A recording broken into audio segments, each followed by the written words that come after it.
करीब 1 घंटा बीत चुका है और महाराज जी अभी तक यहीं पर अनशन कर रहे हैं।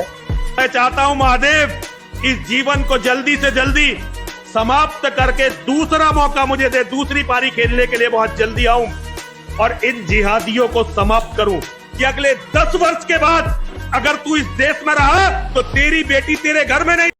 अस्सलाम वालेकुम, मैं हसीना बानू इंडिया से। तो हम आपके लिए एक और नई वीडियो लेकर आने वाले हैं। वीडियो एक हिंदू पंडित की होने वाली है।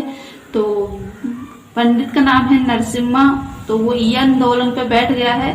तो वीडियो करते हैं शुरू और देखते हैं क्या क्या होता है वीडियो में। तो वीडियो करीब 1 घंटा बीत चुका है और महाराज जी अभी तक यहीं पर अनशन कर रहे हैं। मैं चाहता हूं महादेव इस जीवन को जल्दी से जल्दी समाप्त करके दूसरा मौका मुझे दे, दूसरी पारी खेलने के लिए बहुत जल्दी आऊं और इन जिहादियों को समाप्त करूं कि अगले 10 वर्ष के बाद अगर तू इस देश में रहा तो तेरी बेटी तेरे घर में नहीं रहेगी। मुसलमानों के घर में बच्चे हमसे दुगने से भी ज्यादा हो गए। थोड़े दिनों में आपके खुल के यहाँ अपहरण हुआ करेंगे। और यहाँ किसी हिंदू से पूछो क्या नरसिंहानंद क्यों नहीं जानते? भाई वो कोई धर्मा, वो तो एक माफिया है, गुंडा, एक मंदिर को कब्जा करके बैठा है। 10 साल के बाद एक भी हिंदू बोलने लायक रहेगा ही नहीं। यति नरसिंहानंद सरस्वती जी महाराज आमरण अनशन पर बैठ गए हैं। अब की बार कह रहे हैं कि बिल्कुल जान देकर ही मानेंगे। अब की बार ये बात झूठ नहीं निकलेगी। लगातार वो आमरण अनशन करते रहेंगे। जिस तरीके से पहले जो इन्होंने कमिटमेंट की है उसी प्रकार की कह रहे हैं। अब की बार ये कमिटमेंट नहीं, अब की बार तो सच्चाई है। अब की बार आमरण अनशन इनका बहुत लंबा ही चलने वाला है अगर सरकार ने इनकी बात नहीं मानी तो। बात क्या मनवा रहे हैं अब की बार? जनसंख्या नियंत्रण कानून बनवा रहे हैं। इनके अनुसार मुसलमानों के बच्चे पूरे हिंदू समुदाय के बच्चों की तुलना में संख्यात्मक रूप से ज़्यादा हो गए हैं। आगे आने वाले समय में 2029 में भारत का प्रधानमंत्री मुसलमान होगा और 20 साल के बाद वही होगा जो इजराइल के साथ हमास के लोगों ने किया है, हमास के आतंकियों ने किया है। ये बाकायदा इनका स्टेटमेंट है। इन तमाम चीज़ों के ऊपर कई दिनों से अलग अलग टॉपिक को पकड़कर यति नरसिंहानंद सरस्वती जी महाराज ने अब पूरे देश में भ्रमण करना शुरू कर दिया है। यहाँ पर भी थोड़ा सा नफरत परोसने का मौका मिलता है, टूट पड़ते हैं भाई साहब। वहाँ पर तनिक भी नहीं हिचकिचाते। इनको पुलिस सुरक्षा मिली हुई। यूपी पुलिस के 2 पुलिसकर्मी हमेशा से इनके साथ में दिखाई देते हैं। और कल कहाँ जा रहे थे? महाशय जंतर मंतर पर जा रहे थे प्रदर्शन करने के लिए, जनसंख्या नियंत्रण कानून बनवाने के लिए। दिल्ली पुलिस ने इनको डिटेन कर लिया। कहाँ पर? जो यूपी और दिल्ली का बॉर्डर है गाजियाबाद से सटा हुआ, वहाँ पर इनको डिटेन कर लिया गया। भाई साहब वहीं पर रोड के ऊपर गद्दा लगाकर वहीं पर लेट गए। आपकी स्क्रीन पर तस्वीरें दिख रही हैं। ये यति नरसिंहानंद सरस्वती जी महाराज, वहीं पर इन्होंने आमरण अनशन शुरू कर दिया। यानी कि जब तक जान न निकल जाए तब तक कोई भी खाना पीना नहीं, सपाट लेटे हुए हैं। रोड के ऊपर साइड से ट्रैफिक गुजर रहा है। भाई साहब ये दृश्य मैं चाहता हूँ वीडियो में ऑडियो जो चल रही है और जिस तरीके से चारों तरफ का वहाँ का माहौल है, जनसंख्या नियंत्रण कानून बनाने के लिए ये इन्होंने संयुक्त रूप से एक प्रदर्शन के थ्रू अपनी अंदर की मंशा जाहिर करने की कोशिश की है। वो देख लीजिए। दिल्ली पुलिस ने भारी फोर्स लगाकर महाराज जी को यहाँ पर अरेस्ट कर लिया है। इसके विरोध में महाराज जी का ने यहाँ पर आमरण अनशन अपना शुरू कर दिया है। आप देख सकते हैं भारी पुलिस फोर्स यहाँ पर तैनात है।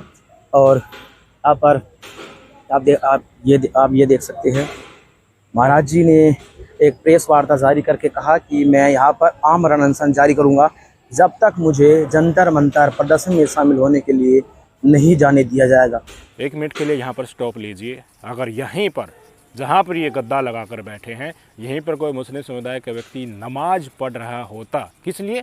वो लेट हो रहा हो, रेहड़ी वाला हो, समय हो गया हो नमाज का, इस तरह की चीज़ें अगर कंडीशनल हो जाती हैं तो यही नरसिंहानंद सरस्वती और इन्हीं के पाले हुए गुर्गे और इसी कैटेगरी के तमाम नफरतबाज तांडव कर देते। भाई साहब नेशनल मीडिया में हेडलाइन मर गई होती कि अब तो मुस्लिम समुदाय के लोग नेशनल हाईवे पर भी नमाज पढ़ने लगे हैं, ट्रैफिक को बाधित करने लगे हैं। पर इन्होंने भगवा पहना है तो वहीं पर गद्दा लगा लिया और आराम से लेटे हुए और ऐलान कर दिया कि आमरण अनशन करने वाले। सामने आप देख रहे होंगे 2 दिल्ली पुलिस की जो बसें हैं डिटेन करने के लिए, और आप देख सकते हैं, जहाँ तक आप देखेंगे आपको दिल्ली पुलिस के जवान यहाँ पर नज़र आएंगे।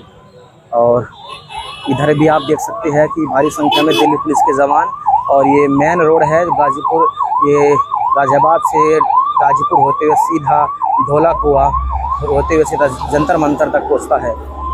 पुलिस ने इनको वहाँ से उठा दिया।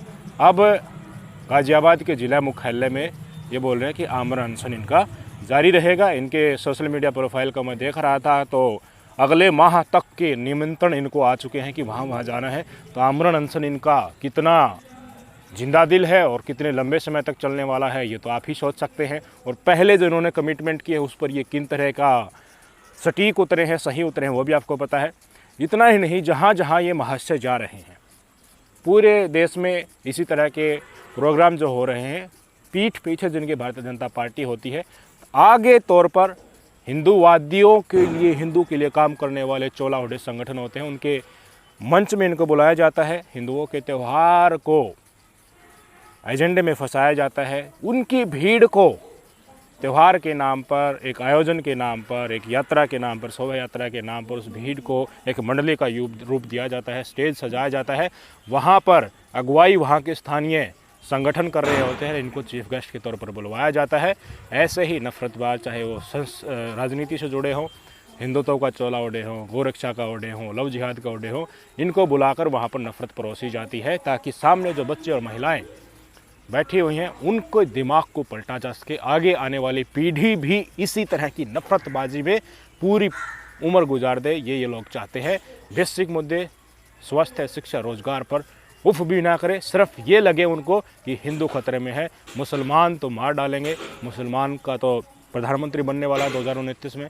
जिस तरह से हमास कर रहा है, इन्होंने कहा कि बच्चों के सिर से फुटबॉल खेल रहा है, हृदय निकाल कर खा रहे हैं, ओवन में बच्चों को पका रहे हैं, मृत महिलाओं के शरीर के साथ बलात्कार कर रहे हैं। ऐसा ही हिंदुस्तान में होगा। हिंदुओं को तो यहाँ से छोड़कर भागना ही पड़ेगा, नहीं छोड़कर भागोगे तो वहीं होगा जो पाकिस्तान में हिंदुओं के साथ आज के दिन हो रहा है। इन्होंने कामना की ऐसे एक प्लेटफॉर्म पर, ऐसे एक OTT प्लेटफॉर्म का उद्घाटन में ये पहुँचे थे। इन्होंने कहा कि मैं महादेव से, प्रभु शिवशंकर से प्रार्थना करता हूँ कि मेरी जीवन लीला समाप्त कर दे, मुझे उठा ले और मुझे पुनर्जन्म दे ताकि नए सिरे से मैं इन जिहादियों का अंत कर सकूं। हिंदुओं को तो समझ में आएगा ही नहीं। हिंदुओं की तो लड़कियों को देख लेना, 2029 में इनका प्रधानमंत्री बनते ही घर से उठाया जाएगा, उनकी आंखों के सामने उठाया जाएगा। 20 साल के बाद तो यहाँ पर एक तरीके से कत्लेआम मुसलमानों के दौरा शुरू कर दिया जाएगा, मुस्लिम राष्ट्र ये बन जाएगा। उनका खेल चल रखा है पूरा का पूरा। मुस्लिम समुदाय के नौजवान बच्चे जो हैं उनकी पॉपुलेशन हिंदुओं की पॉपुलेशन से डबल हो गई है। ये इनके एनालिसिस है। पूरी कोशिश हिंदू समुदाय के लोगों की सामने जो बैठे हैं उनको डराने की कोशिश की जा रही है ताकि वो भी इसी नफरतबाजी में शामिल हो जाए। जुमलेबाजी को लेकर 2024 में सरकार से सवाल पूछे जा सकते हैं, उसको भूल जाए। सिर्फ यहीं लगे कि बस धर्म खतरे में है और धर्म की आड़ में इनकी राजनीति चमकती रहे। ये हिंदुत्व के बल पर जो सरकार बनी हुई है, कुर्सी पर बैठी है, वहीं हिंदुओं की जड़ें जो हैं बेसिक तौर पर दीमक की तरह खोखली करते रहे। शिक्षा के नाम पर धोखा देते रहे, रोजगार के नाम पर धोखा देते रहे, बेरोजगारी के नाम पर थप्पड़ जड़ती रहे। महिला, दलित, किसान सबको ऐसे ही सरेआम को चलते रहे और चुनाव के समय धर्म के एजेंडे में फंसा कर फिर से वोट ले ले। यही इन लोगों की मंशा होती है। सुन लीजिए यतीन्द्र सिंह आनंद सरस्वती जी का ये भाषण। मैं चाहता हूं महादेव इस जीवन को जल्दी से जल्दी समाप्त करके दूसरा मौका मुझे दे, दूसरी पारी खेलने के लिए बहुत जल्दी आऊं और इन जिहादियों को समाप्त करूं। यहां बड़े से बड़े आदमी को यह नहीं पता कि अगले 10 वर्ष के बाद अगर तू इस देश में रहा तो तेरी बेटी तेरे घर में नहीं रहेगी। 2029 में भारत का प्रधानमंत्री मुसलमान बनने ही वाला है और उसके बाद जो इजराइल में 8 अक्टूबर को हुआ, अगले 20 साल में हर हिंदू के साथ हो जाएगा। वो हो ही जाना है। मुसलमानों के घर में बच्चे हमसे दुगने से भी ज्यादा हो गए।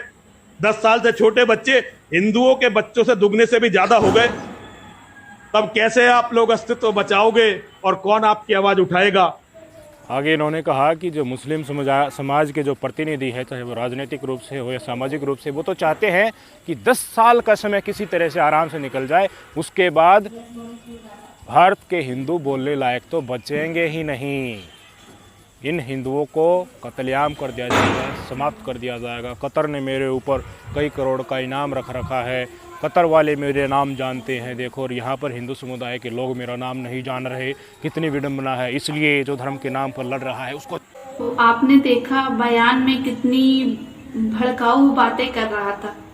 अगर यही बात कोई मुस्लिम समाज का करता, कोई मुस्लिम इंसान कर देता तो वो अब तक 24 घंटे में जेल में होता।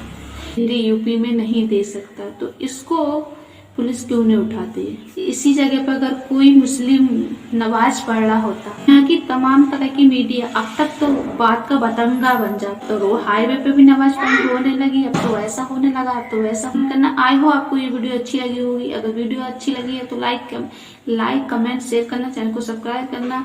तो मिलते हैं कल की वीडियो में, जब तक के लिए अल्लाह।